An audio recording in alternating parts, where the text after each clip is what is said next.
Qui dit printemps dit pollen, mais regarde-moi ça. Heureusement qu'on n'est pas dans un contexte NRBC. Salut, on est mercredi, donc hier on était mardi et ça faisait 4 semaines de confinement.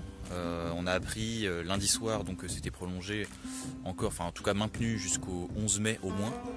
Comme il disait, hein, c'est pas le déconfinement le 11 mai, c'est que le confinement dure au moins jusqu'au 11 mai. Donc je m'y attendais, donc on a de quoi poursuivre un petit peu notre démarche ici pour continuer à tenir le temps qu'il faudra. Hier, j'ai fait une sortie donc avec le camion. C'est assez rare que j'aille faire un tour, donc pour faire les courses avec l'Osweiss qui va bien évidemment. Alors ce que je fais, c'est que bien sûr pour limiter au maximum les déplacements, je me suis organisé pour tout faire en même temps, c'est-à-dire que en plus ça coïncidait avec la fin de la bouteille de gaz d'ici, du four et de la gazinière, et donc de la bouilloire qui sert de chauffe-eau, qui nous sert vraiment à tout. Donc le gaz hyper important en plus du feu, beaucoup plus pratique, beaucoup plus propre. Vu que je faisais un déplacement, mon transformateur du camion tournait, donc me produisait du 220 volts. J'ai pu recharger le Baofeng, recharger ma batterie portable, recharger les lampes torches, le téléphone, etc. Enfin, j'ai vraiment bien profité du déplacement. Et donc j'ai profité de la sortie pour vraiment faire tout ce que j'avais à faire. C'est-à-dire j'ai été faire ma rotation d'une bouteille de gaz, j'ai fait mon plein. Ah, j'ai été faire les pleins d'eau aussi. J'ai même repris des bidons d'essence pour avoir de l'avance ici. Quoi d'autre? J'étais en course. Et également, je suis tombé sur des plants, donc c'était l'occasion, j'ai repris des plants de salade, des choses comme ça. Et donc ce que j'ai vu hier, ce qui est marrant, non, ce qui est symptomatique, c'est que la situation a comme effet positif le retour au faire soi-même chez la population. Donc ça fait partie des bons points. À voir si ça sera de nouvelles habitudes ou des découvertes qui auront créé du plaisir chez les gens et qui donneront envie de continuer à faire des choses soi-même après tout ça. Donc par exemple hier je regardais un petit peu les plants qui restaient, parce que du coup tout le monde se remet sur le jardinage, donc plus tellement de choix dans les terreaux, beaucoup moins de graines, beaucoup moins de plants. Donc j'ai pris un petit peu ce qu'il y avait, j'ai pris une barquette de salade, environ une douzaine de salades que j'ai repiquées en motte, c'était des mottes. Et rien en traînant un petit peu rayon jardinage, choisir un petit peu mes plants et tout ça, une dame qui est venue me voir. Ah bonjour, vous y connaissez, comment on fait ci, comment on fait ça, pour s'occuper avec les enfants, on va démarrer un potager, tout ça. Donc super, c'est positif, mais c'est vrai que là je me rendais pas compte à quel point quand on part de zéro, il y a des questions qui semblent étonnantes. C'est-à-dire que par exemple elle me demandait pour faire un sémi-entérine de salade, parce qu'elle voyait donc les mottes dans des petites jardinières, des mottes de salade à repiquer, et elle me posait des questions du type ah oui, faut pas que ça reste dans le pot comme ça, après faut les repiquer. Elle s'attendait à avoir une grosse salade dans une toute petite terrine, genre d'avoir une salade. Enfin voilà, quand on connaît pas tout ça, je veux pas du tout paraître condescendant, mais c'est pareil, il y a plein de domaines que je maîtrise pas du tout et je pose sûrement des questions bêtes, mais en tout cas voilà, super intéressant de voir que la situation fait aller les gens sur le faire soi-même, et ça c'est positif, je pense. Pareil avec plus au niveau de la cuisine et tout ça, et surtout de la boulangerie, tout le monde se remet à faire son pain. Donc très difficile de trouver de la levure. J'ai fait 2 commerces, pas moyen de trouver de la levure déshydratée, même de la levure chimique qui est beaucoup moins utile, mais c'est diré. J'ai fait un pain au levain avant-hier. Enfin, j'ai commencé un levain chef, mais il a pas survécu. Bon, petit levain qui est en train de bien lever. Là, je vais le régénérer, enlever les 3/4 et relancer pour demain. À force de le régénérer, il n'a pas survécu au 3e jour. Et le pain que j'ai fait ensuite avec le levain n'a pas beaucoup levé. Donc expérience à renouveler. En tout cas, j'ai pu au moins trouver un pain un gros truc, hein, un pain de levure fraîche, de levure boulangère. Une grosse plaquette de 500 grammes. Donc avec ça, il y a de quoi faire pas mal de pain, si tant est que je réussis à maintenir la levure au frais.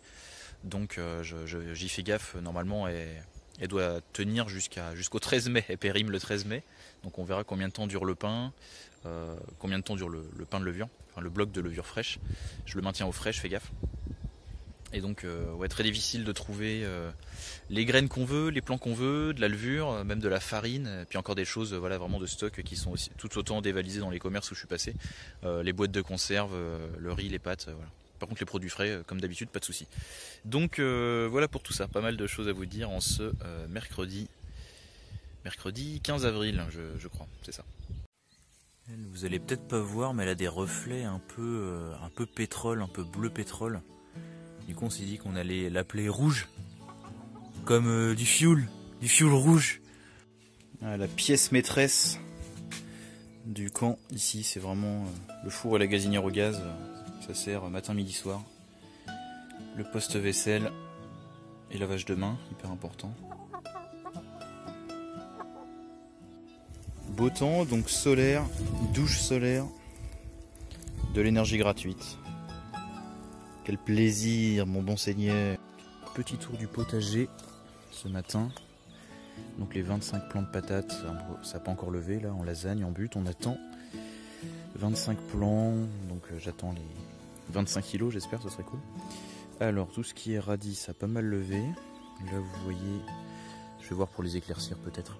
Donc on a de beaux dicotylédons. Et donc vous voyez tous les plants de salade que j'ai ajoutés là.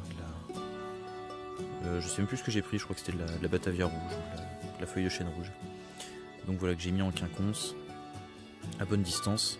Comme ça, quand les salades arriveront, seront de bonne taille dans plusieurs semaines, d'ici là les radis seront partis, je pourrai ressemer du radis entre les plants de salade et il y aura suffisamment d'espace entre les pieds de salade pour pas qu'ils se gênent. Donc voilà, ça devrait être pas mal. Et à côté, elles me suivent partout. Allez faire un tour. Et donc à côté, je sais pas si vous allez bien voir, il y a un petit peu d'herbe, il faudra que je vois pour désherber dans quelques temps, qui n'est pas encore de concurrence. Les carottes commencent à lever. Et surtout les betteraves, pareil, qui arrivent. C'est semé un petit peu serré là, mais bon. Pareil, je verrai pour éclaircir si besoin. Là c'est semis à la main, c'est un peu dégueu. Donc voilà pour le petit tour du potager. On attend tout ça, on voit sur le long terme. On voit bien la différence entre du radis de 18 jours et puis une variété un peu plus petite. J'ai des petits trous dans le semis. C'est du radis national, je crois. Voilà. Bon, est-ce que vous avez fini de courir partout et de gratter partout?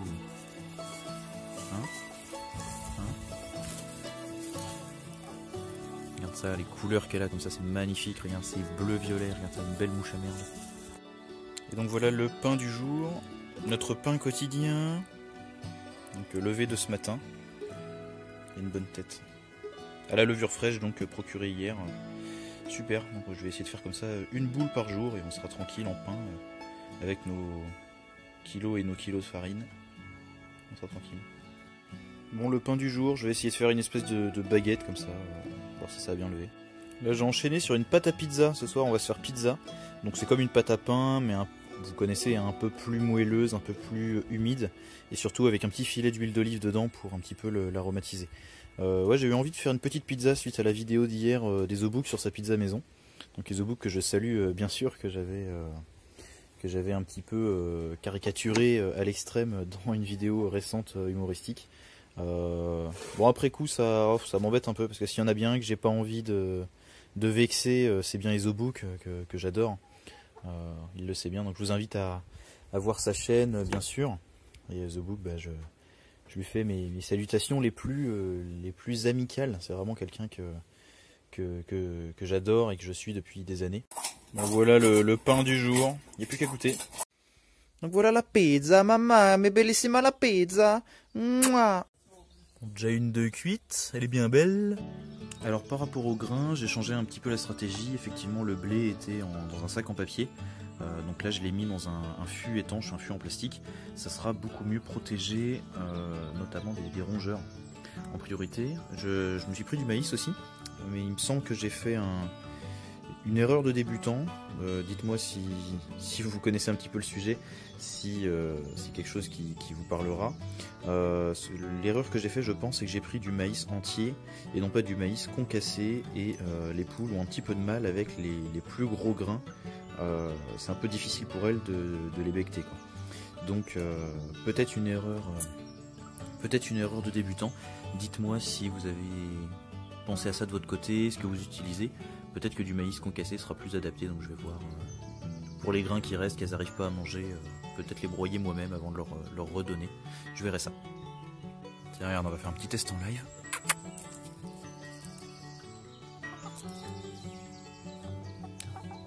Vas-y, mange.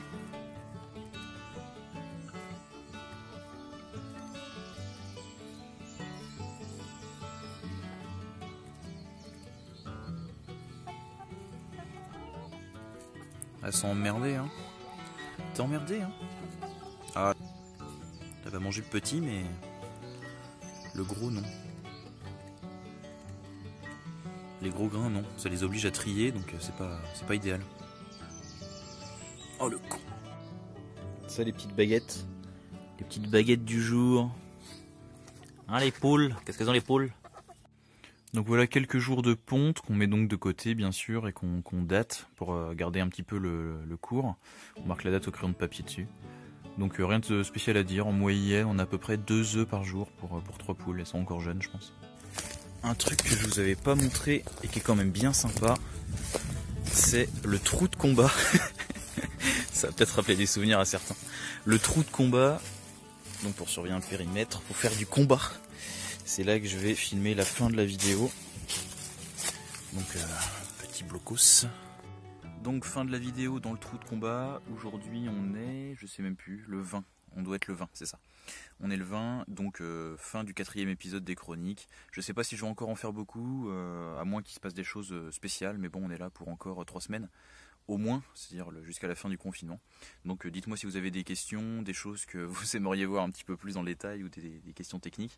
Mais sinon, dans l'ensemble, je ne sais pas si je ferai encore beaucoup d'épisodes, ou peut-être dans une semaine ou 2 semaines, le temps d'avoir suffisamment de choses qui se soient passées. Donc merci à vous tous, à Absédite, Axel, Bastien, Brian, Buzard, Charlie, Davetch, Dany, Adrien, Francorix bien sûr, Jordan, le Suisse prévoyant, Mr White, Nico, Survin Poland et Vulky. Donc merci à vous tous et à tous les autres aussi qui me soutiennent sur Patreon. Moi je vous dis à très bientôt et prenez soin de vous, bonne fin de confinement à tous et à très vite. Salut.